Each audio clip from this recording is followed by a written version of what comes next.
Hey everybody, this is Kareem Kanji. I am recording this on Thursday, October the 30th, 2025. And the reason I'm recording this today, I was supposed to record this earlier, but regardless, the reason I'm recording it at this time is because of what's happening with the Toronto Blue Jays. Tomorrow is game six of the World Series.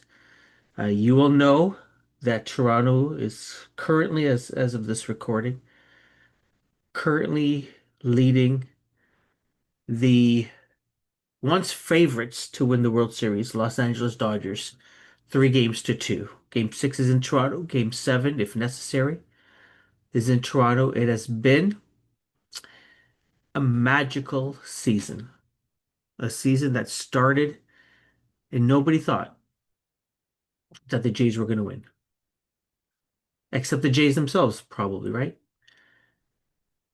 So, this episode that I'm bringing to you is a conversation I had 2.5 years ago with a fan favorite manager, John Gibbons.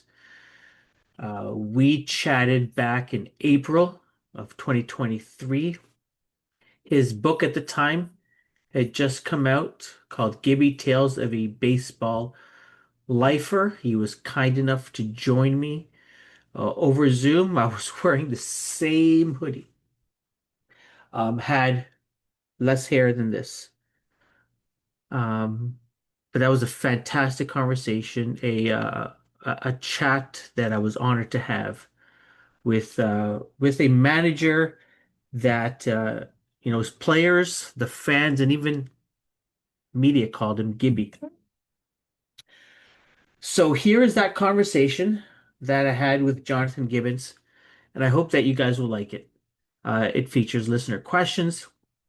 We talk about his World Series rings. He has one with the Mets, one with the Braves. Um, we talk about Ohtani. We talk about Trout.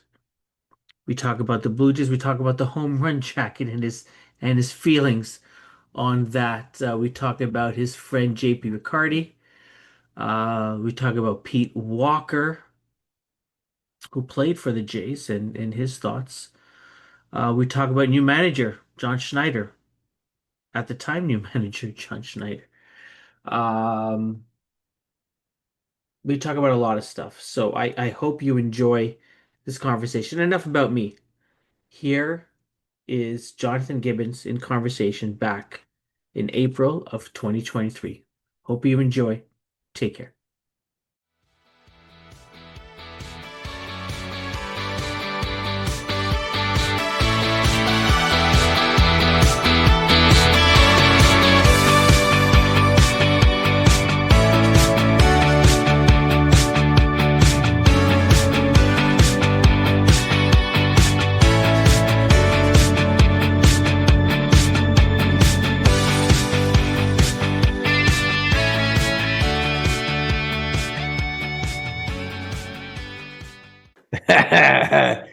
Hey, this is Gibby out here. Listen, welcome to the music.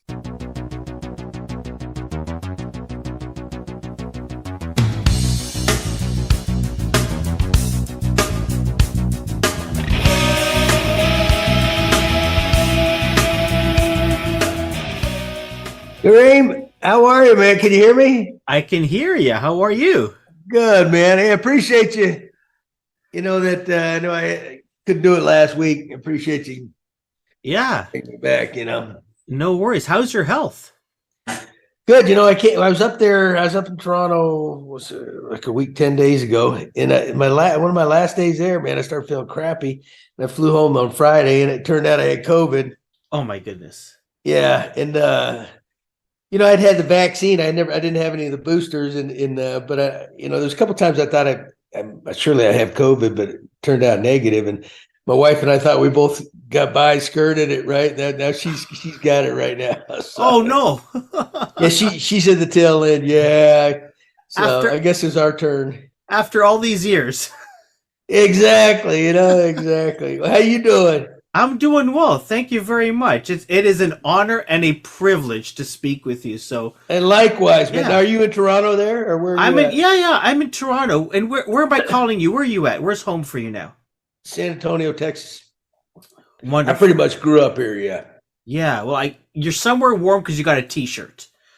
And Oh, I've got the hoodie on still. So, hey, when I was up there, man, it was like summertime. Is it gotten colder again? oh my goodness, cold. Oh, my sister recently moved from Toronto to a place in between um, L.A. and San Diego, a little town called Temecula. Oh yeah, yeah. And I told my wife last week, I said, I can't stand this. We need to move. We've lived here all our lives, but we need to move somewhere warm. Hey, I can't blame you for that. My goodness. And you guys would have been like when you were managing Toronto. So I went to game two of opening weekend, Okay. and the dome was open and it was hot. Yeah, that's when I was up there, but I watched it from the hotel room. But it's like, yeah, that's unusual though. Yeah. It's Did never you, that warm. no. Did you have a chance to tour some of the new stuff that they've built out? Yeah, I had to go do like this little commercial thing. I didn't get a walk around see, but I could kind of. It was up in one of the suites.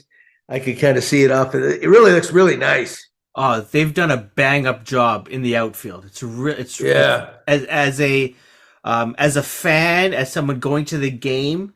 I never wanted to sit out there before, but now those are like prime seats. Those are like really Oh, great seats now. good. Well, good, man. That's awesome. Yeah, I like that stadium. It definitely needed some upgrade, but I love the location of it. It's just got a great feel.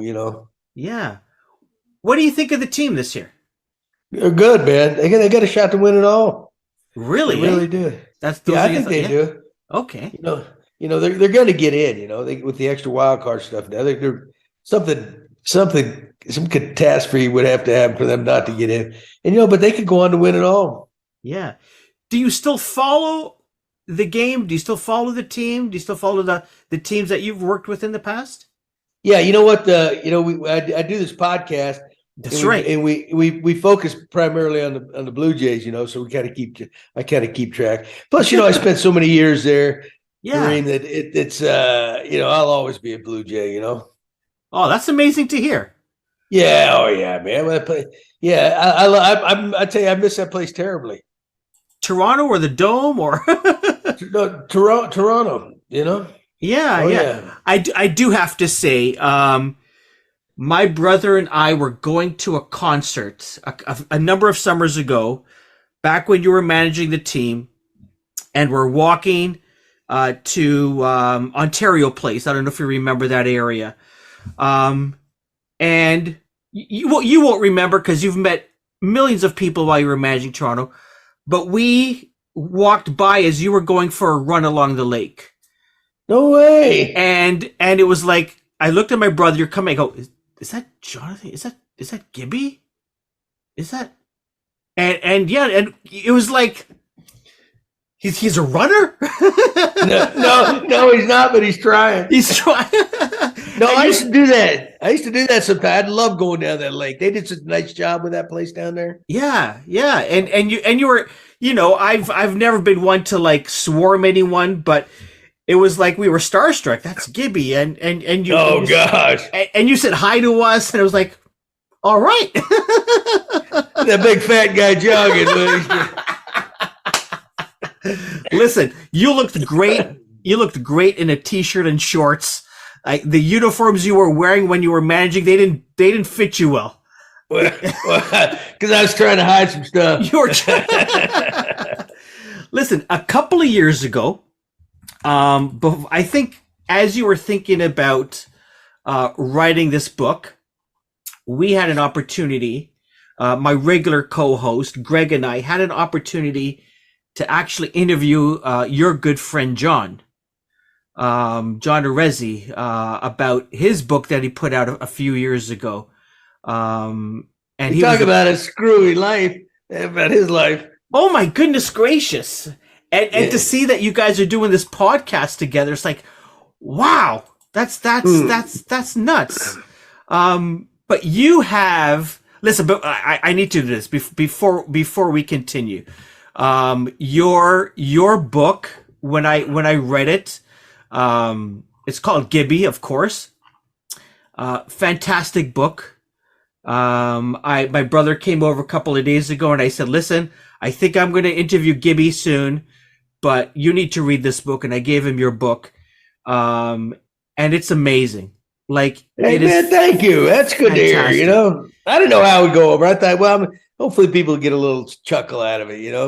Yeah. Now, did John? Did he like coerce you into doing that book? No, Like, did you think of ever writing a book? no, no, no, no, no. You know what happened when my last day in 2018? I knew I wasn't coming back, Okay. and so I was saying we finished at home, and then we were going down to Tampa, and then the season was going to be over. But there's like three or four of the writers that covered our team. Uh, they're good writers, good baseball people. They'd all written books, and they all said to me at different times, "You go, hey, if you ever write a book, I want to write it." I'm going. What? And so the first time guy told me, I said, "Really? Okay, whatever." The next time somebody said, I said, this other jerk. He thought to say, just asked me that. What are you guys crazy? So it was no, it never entered my mind. Even when they mentioned, I thought I have no interest in that, and because I didn't think there would be a whole lot to it. I didn't think, how could that be very exciting or whatever? So I kind of put that off, and then a couple of years later, John approached me, and I knew he had written his book, right? Yeah. And then he put me into he had a publisher, and then he brought up Greg, and so yeah, well, why not have a little fun with it, And really, what it came because I didn't know Greg. I felt so bad. I was such good friends with all the other four that said they wanted to write it. Oh my I said goodness. I can't, I don't know, I can't fairly pick one of them. They're all so good. So I went with Greg because who John recommended, who wrote his book and has done a lot of good things. He did a nice job with it. Yeah, but no, to answer your question, no, that was never on my mind. I thought you got to be kidding me. My goodness. So the book is called Gibby, Tales of a Baseball Lifer. Uh, Greg Oliver helped you out with the book. There's a lot of great tales in that book.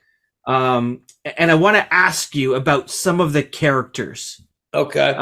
in that book. And Toronto fans, um, we it's weird. We love like you and Cito are like our two favorite managers, I believe, Toronto baseball fans. You guys obviously, Cito bought the first championships, and there was something about you.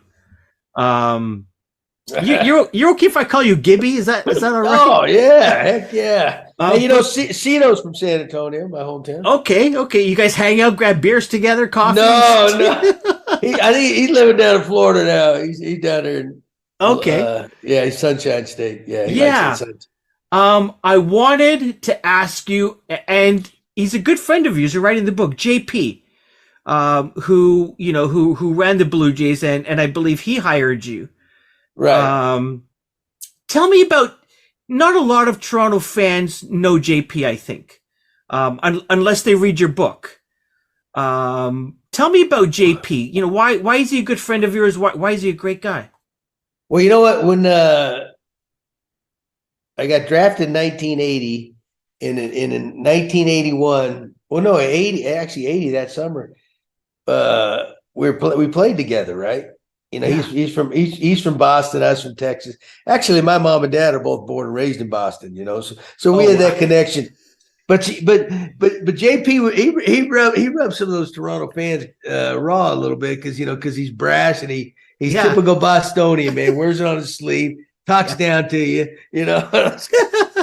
So we were roommates, and then for a couple of years we played together, and then he got cut loose and he went to another team, went to the Yankees, I think it was. Oh wow. Yeah. So then he went out. Then Billy Bean, the Moneyball famous Billy was also in our clique, and then eventually when we all stopped playing, Billy went out was running the A's, and JP went out there and worked for him as his right hand man. Yeah. But we'd always keep in touch. And then one thing led to another. When I was looking for a job, JP ended up getting the Toronto job, right? And he was helping me try to find one. And it came out of the blue for him there in Toronto. But one of the best baseball guys you'll ever meet. But he's typical. He's a typical Boston guy, right? He's gonna tell you what he thinks. He ain't gonna hold back. And you take it or leave it, right? Yeah, that's fantastic. And related to that, because you, JP, John Arezzi, you guys like room. Yeah, you guys we roomed roommates together. Yeah, 1981. Yeah. And you talk in your book, throughout your book, there's these stories of, making promises with people in the minors, that, if one of you gets the opportunity, you're going to see if you can bring some of your buddies along that, you were in the baseball trenches with, so to speak. And that's, so JP hires you, you bring some people on when you start in Toronto. Tell me about, that's almost like a brotherhood in baseball when it comes to, not on the player side, but on the manager side. Tell me about that brotherhood, if you could. Yeah, you know what there's some guys you come across, you befriend, either whether you're playing with them, playing on the same team as them, or even coaching with them, depending on what your job is, that you just really click with. They become more than just their friends or their colleagues. And and it's kind of one of those deals. Hey, it's kind of far fetched because it's so hard to get to the big leagues in any capacity, right? Yeah. Especially you could pick some guys if you're a coach. So we'd say, hey, if you get there, man, if you get to the big leagues, man, hey, make sure you bring me, and vice versa and all that. And a lot of us were just laughing and joking and saying, because none of us are going to get there, right? But sometimes it happens, and it's kind of like anything else, your friendships, and you got to know somebody, you got to have a sponsor, and you got to leave a good impression. They got to be able to trust you, and I wish there was more guys I could have given an opportunity to when I was managing there, but we had such good coaching staffs, and you're limited on what you can have. Yeah. Pete Walker. You've got these parts in your book where at the end of chapters, you sort of like highlight people. And I think Pete Walker's one of those people, I believe. Yes. Tell me about Pete Walker, how you met him. You coached him, I believe. I don't remember him as a Blue Jay, but he's like a pitching guru now for the Jays. Yeah. Well, you know what? When I was before I ever came to the Blue Jays, I was coaching with the Mets in their minor league system. It's in AAA. And so 1 year I was managing there. Pete Walker was one of my pitchers. And wow. Yeah, that would have been 2001, I think. Yeah. So anyway, excuse me. So anyway, then JP brings me to Toronto in 2002, right? Was it 2002? It was 2002. And I'm getting old, man. So anyway, so Pete was on the roster with the Mets. He might have even been in the big leagues. But anyway, they designated him where it means so any team could grab him if they wanted him, right? Because Mets were taking him off their roster. Yeah. So I told JP, I said, listen, I think this guy can help us because in Toronto our team wasn't very good. We needed pitching, and so JP grabbed him, and he came over there and pitched for us in Toronto for that year and did a nice job, Then I'm not sure what happened, where he went after that. No, he might have gone to Japan. Okay. And anyway, so I ended up getting fired and moving on, and then he becomes a coach in the Blue Jays system. Yeah.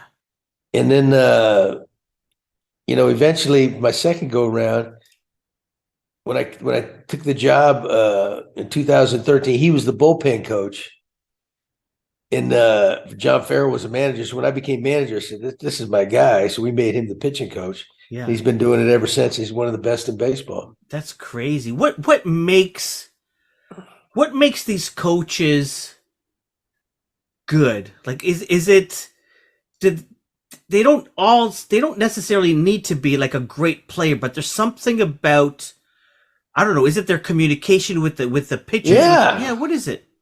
Kerm, I think you know what I think it's that. You got to be able to relate to your guys.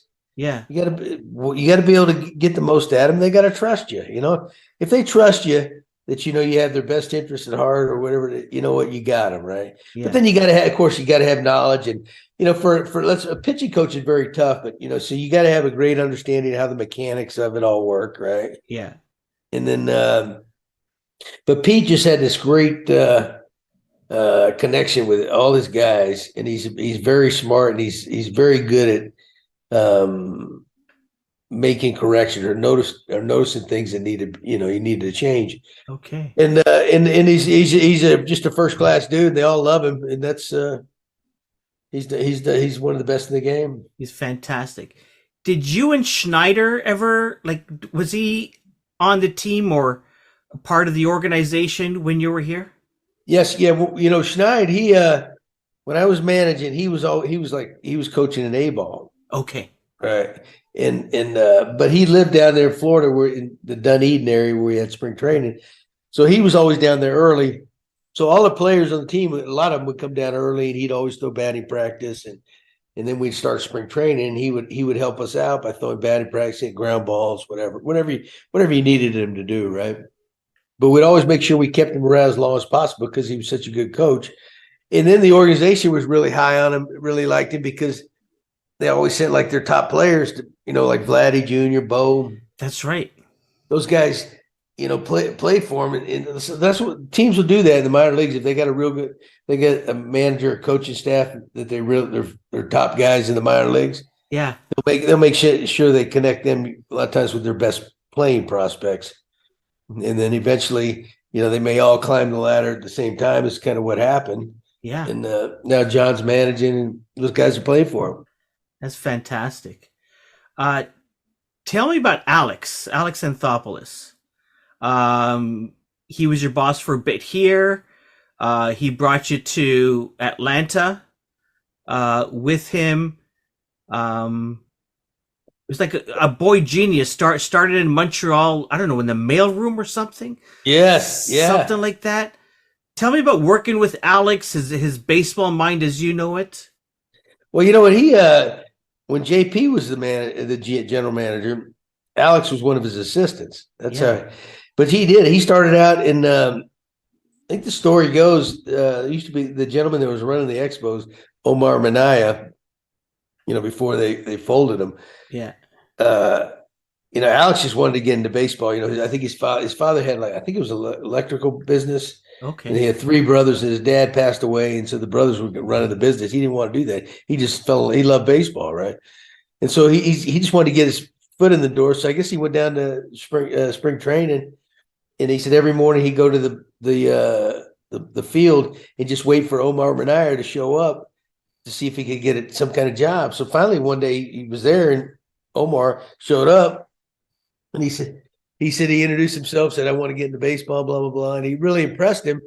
And so he said, "All right, well, basically I can't pay you anything, but I got a job to be the gopher, right? I guess." Yeah. So he did that, and that's how he got his foot in the door. And then he worked his way up, and next thing you know, he's in Toronto Wow. as assistant general manager for JP Ricciardi.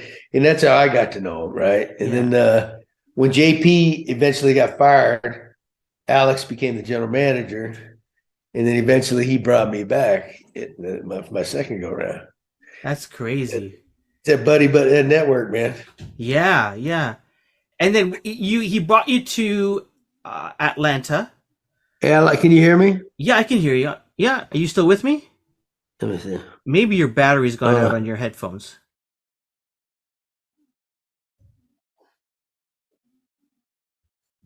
Your mic is off.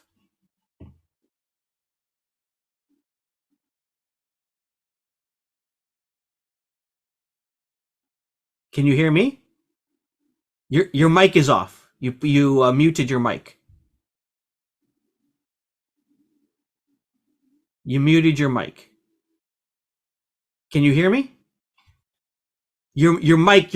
I think you muted your mic on Zoom. There you You go. You're good? back.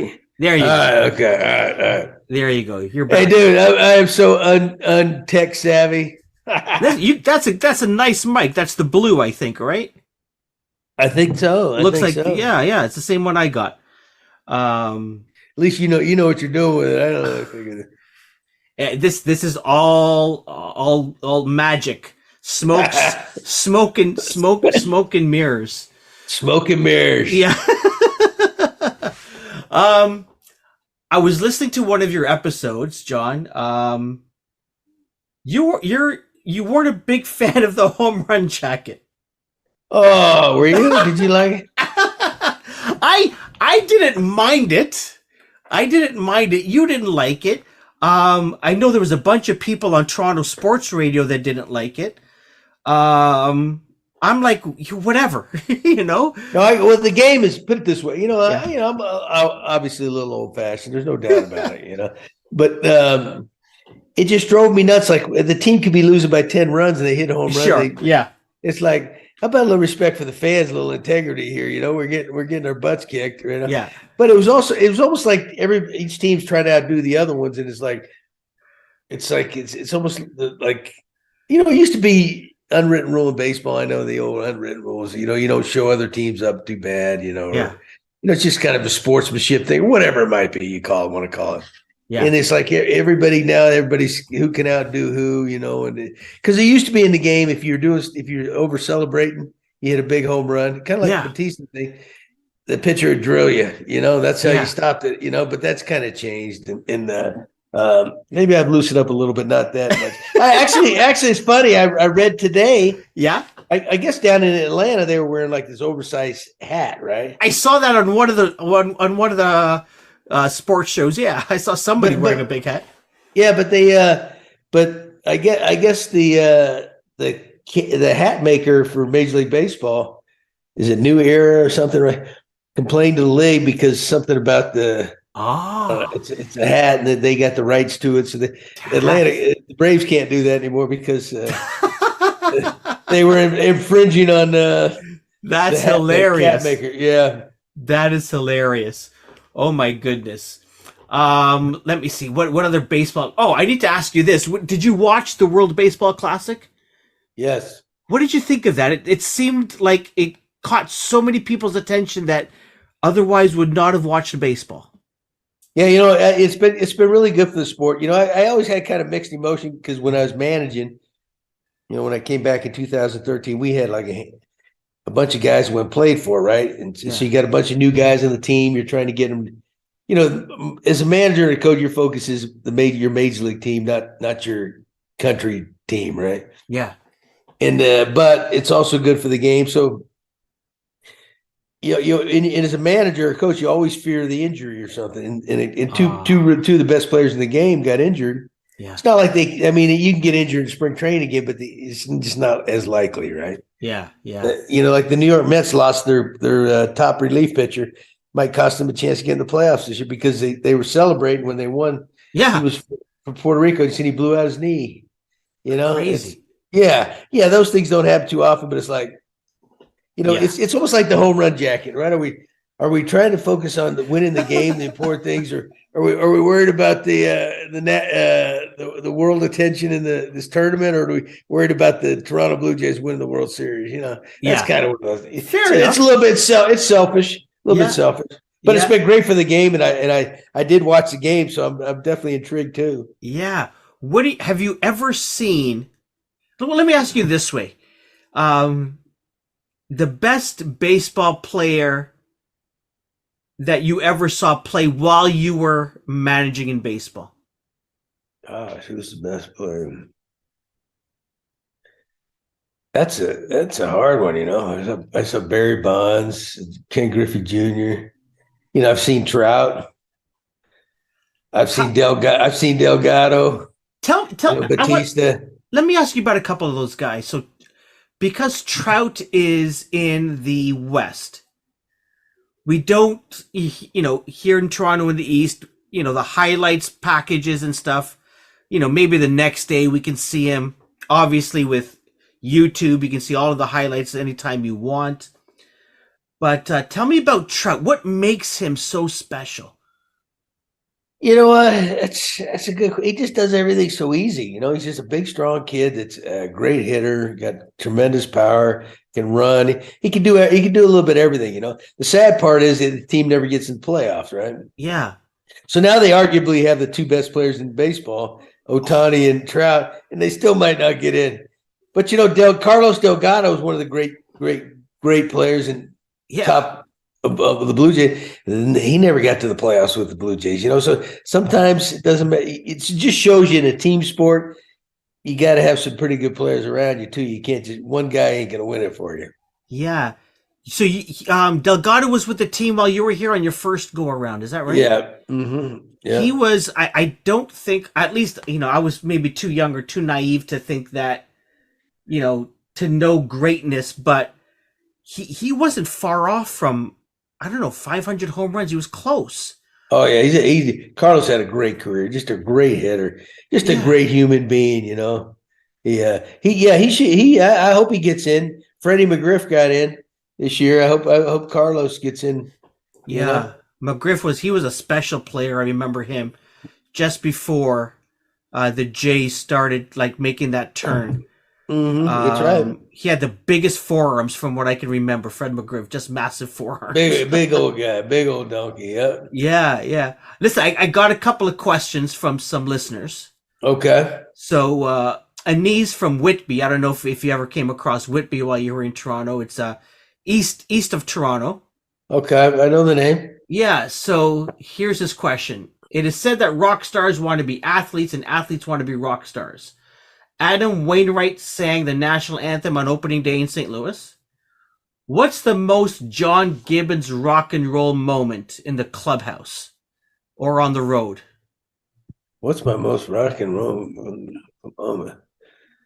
Well, I'll tell you what, I'm a big fan. I used to, every chance, the Budweiser Amphitheater down there in the water, they always have these great concerts.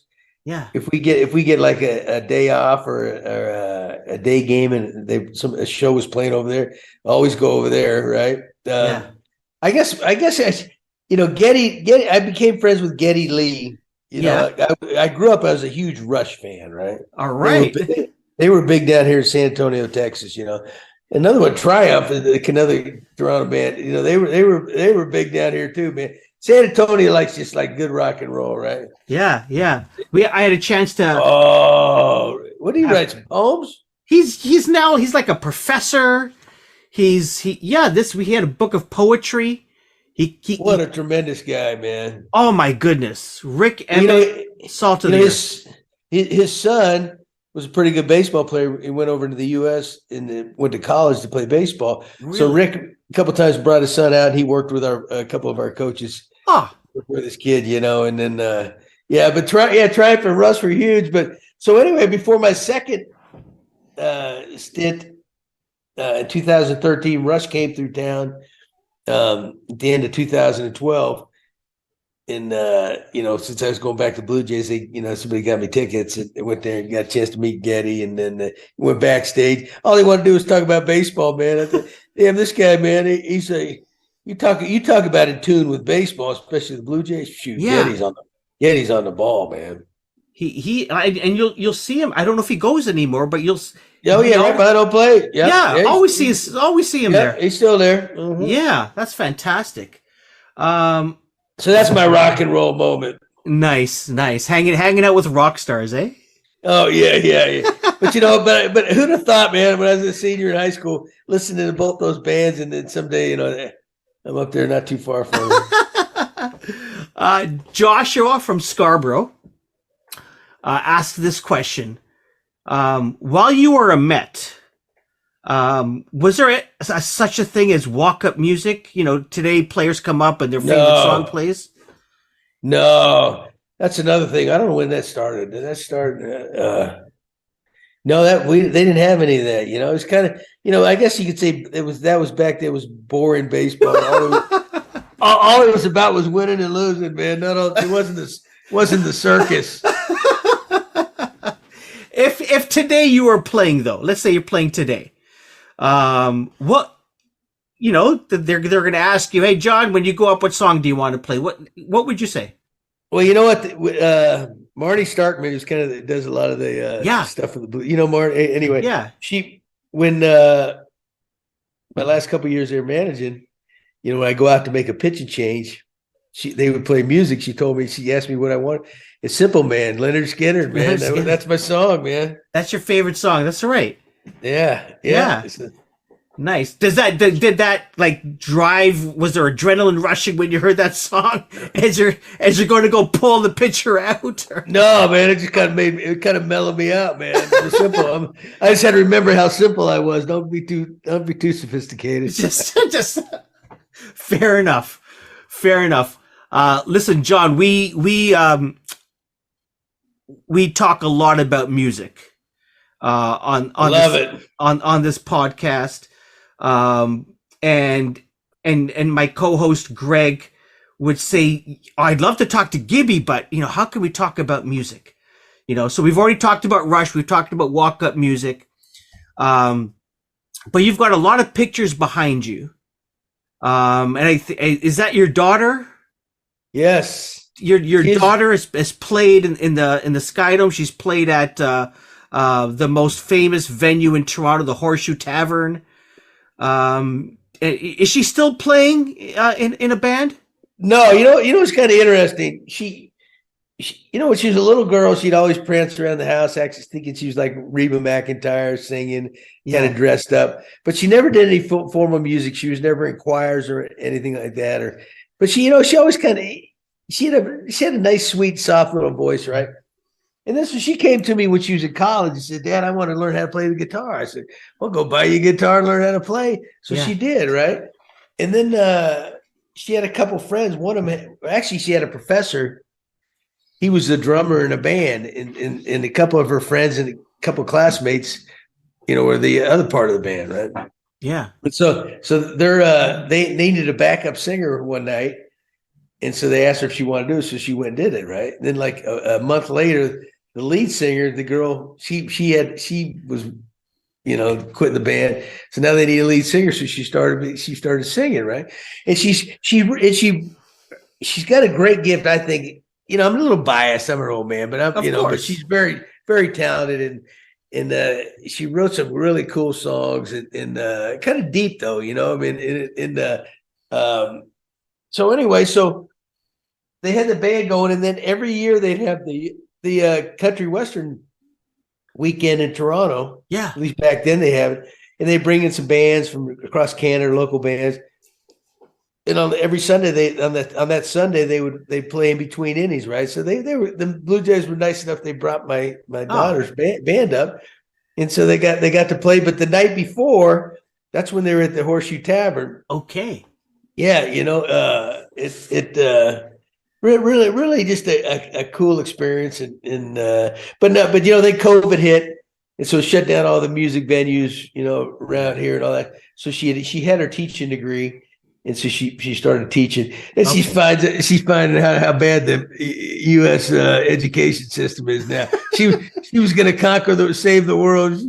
Now she's pulling her hair out. Oh my goodness! Now is there correct me if I'm wrong? Is there a Triumph connection? Did she do some stuff with? Was it Gil? Gil, he's got a recording studio up there in Toronto somewhere. He let her band. They recorded a couple songs at his place. Yep. That must have been a thrill. Oh yeah. I'll tell you, so many people have been good to me. They've been good to my family too, and that's so good to hear. Yeah. I've been blessed, man. Tell me about this story about Garth Brooks and the Mets. Like, was he filming a documentary about baseball, or did he seriously want to play? What's that story? No, you know what? He started. I'm trying to think what he called it. What do you do? He'd go to spring training, he'd raise money, I guess, for his foundation. Okay. And it would highlight, whatever his foundation was about. And but he'd always wanted to play baseball, I guess. And he wasn't bad, so I'm sure he played somewhere along the line. But I know he did it with the Royals one year. I think it was. I think he did it 3 times with 3 different teams. But this Yeah. one year he came down with the Mets down to Port St. Lucie. Uh, Most incredible guy it's unbelievable. This guy, right?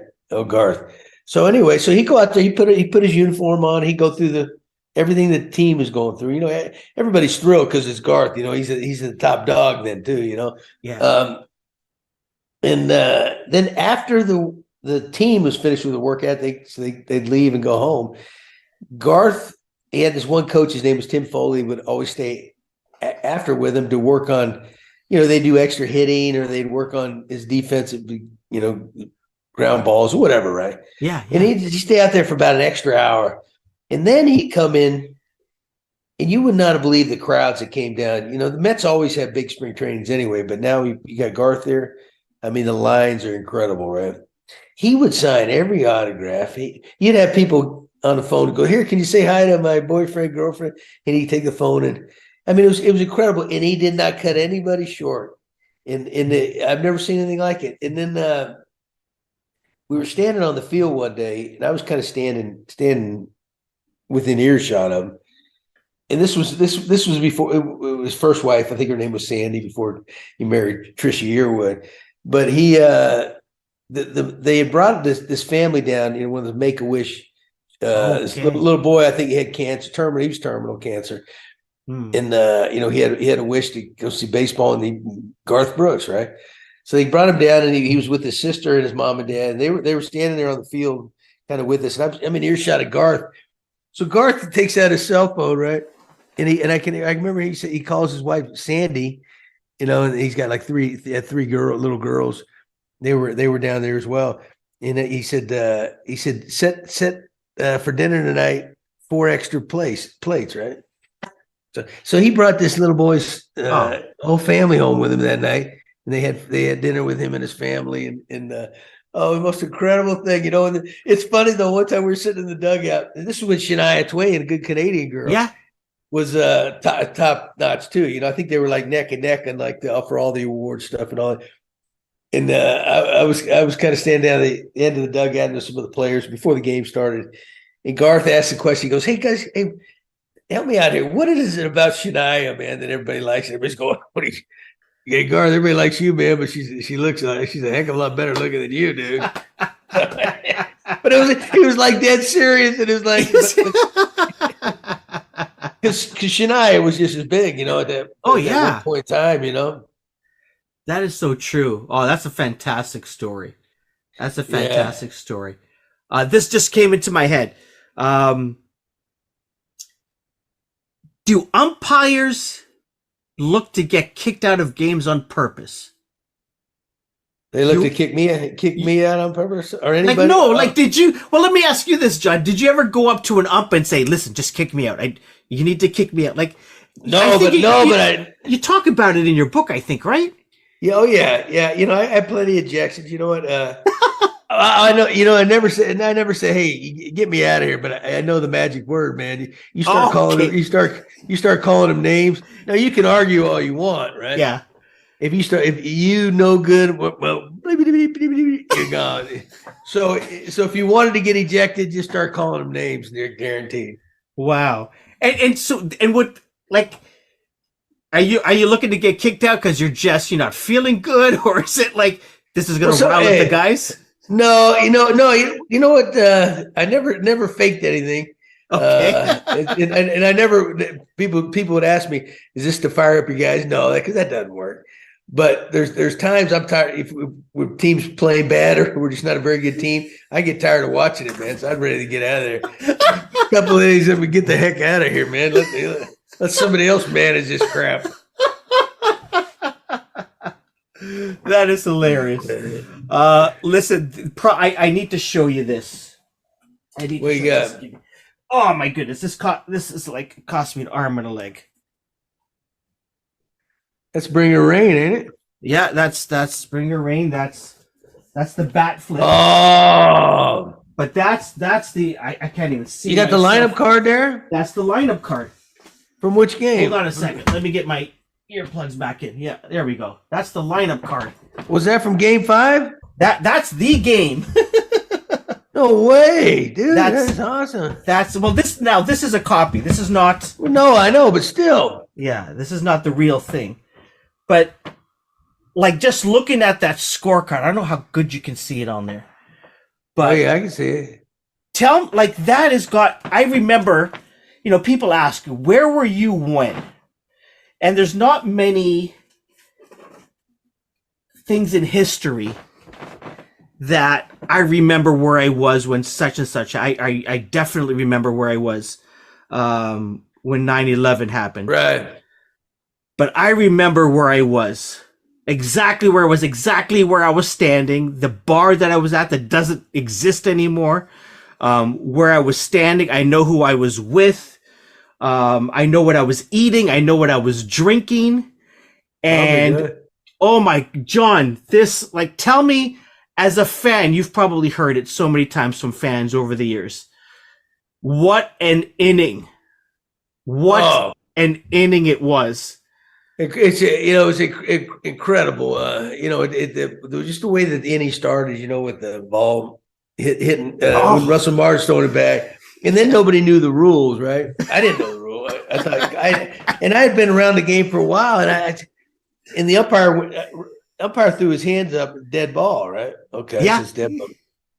So I'm thinking, gosh, dead ball, right? So Odor comes to our enemy number one later in the following year. He comes in to score. They got the lead, but it's like the umpires weren't even sure, so they got to call New York and what have you. So finally they get it right, and they do take the lead. And but you remember that place was erupting, man. If we don't win that game, man, the umpires don't get out alive, man. They don't. So, anyways. But then it was like the baseball gods. They took over. They said, "But no, the Blue Jays are going to win this thing," because things started happening because the Rangers had a really good defensive team. They had a great infield, third baseman. Oh yeah, they all won Gold Gloves, right? Yeah, and it's like, but things were happening that never happened to those guys, right? But there was the feeling you got inside that dome, it was like shaking, and you couldn't even think straight because it was so loud. So a player down the field, the pressure of that, and things are starting to roll the wrong way. You could see how that happens, right? And then of course, 22 years of frustration built up, right? And then the perfect guy comes to the plate. It's the big home run. Then flips the bat. It's like, Joe Carter hit the game-winning walk-off game. So this is just is going down to history. It's just as big a home run as that one will. And that one won it all. Just because of everything behind it, right? Yeah. The drought. The guy. It couldn't happen to a more perfect guy. Batista was the guy. If somebody else had hit that home run, it wouldn't have been the same as if Jose hit it. Yeah. It just and then our young guns, Sanchez and Osuna shut it down, and it was like, it's hard to it's hard to describe really, how everything happened, and sometimes, you just get out of the way, man. And like I said, the baseball gods, they took over, man. Like if people didn't believe in God before that game, and they were a Toronto Blue Jays fan, they are now, man. They are now. They went to church on Sunday. That's right. Oh my goodness! Tell me, Bautista, that era of the Blue Jays. Just my favorite player. Tell me about Bautista as a ball player, as someone that you managed, as someone in the clubhouse. What kind of a guy was he? What kind of a player was he to coach?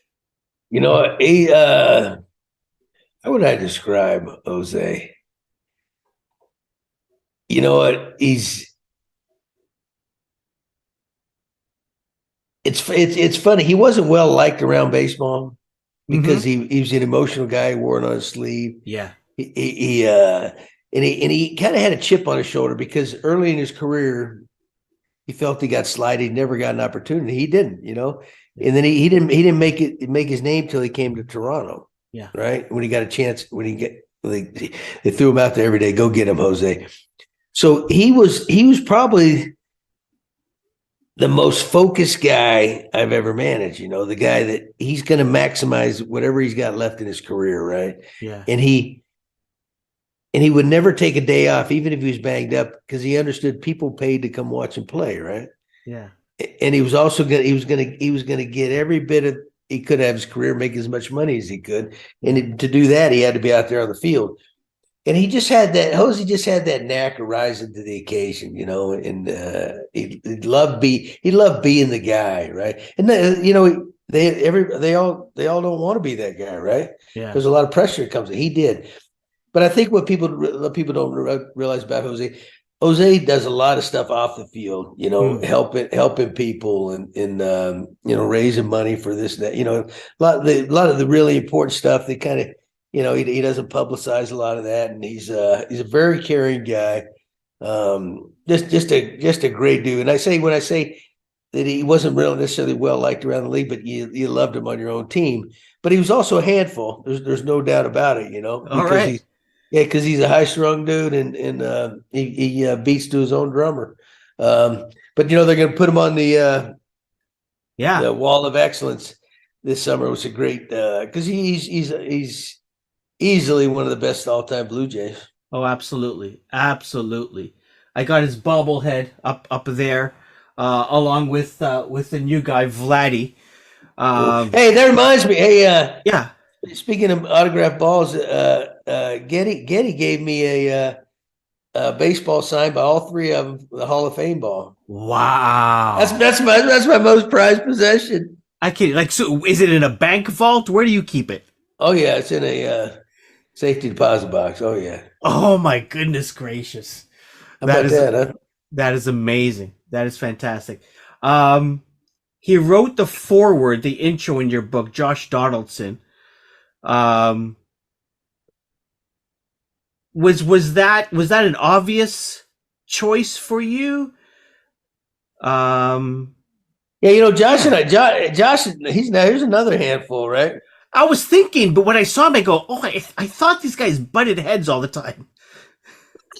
Yeah, but it's like a family, I mean, Sure. it's like I still butt heads with all my kids, my own family. But Josh and I, we still stay in touch. Yeah. He's got two daughters now, and we just hit it off. We're both kind of rough around the edges. I mean, he was so much more talented, better player than I ever was, but we had a lot. There's just a lot of similarities. At least that's the way I viewed it. And over time, we learned to trust each other. But we butted heads quite a bit. But so I think he's a natural. If he wanted to do it, he was glad to do it. And oh, that's fantastic. Yeah. He was like the perfect addition, perfect. Yes. Not necessarily a Robin to Jose Bautista Batman, but like those two on the same team, one right after the other a lot of the times. Just a fantastic pair. Dangerous. Yeah. And he's I think he's injured now, right? But he's with the Yankees. Yeah, he's age is catching up with him a little bit. Yeah. He's got a bad hamstring right now. Yeah, age catches up with with everybody. It's a young man's game. Yeah. How are you enjoying the podcast game, John?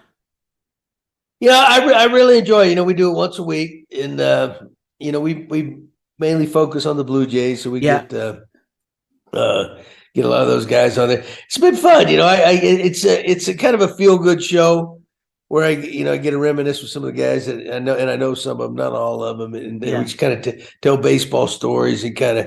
It's for the Blue Jays fans, to maybe get to know these guys a little more in depth or something. But I've enjoyed it. You recently had Kiermaier on?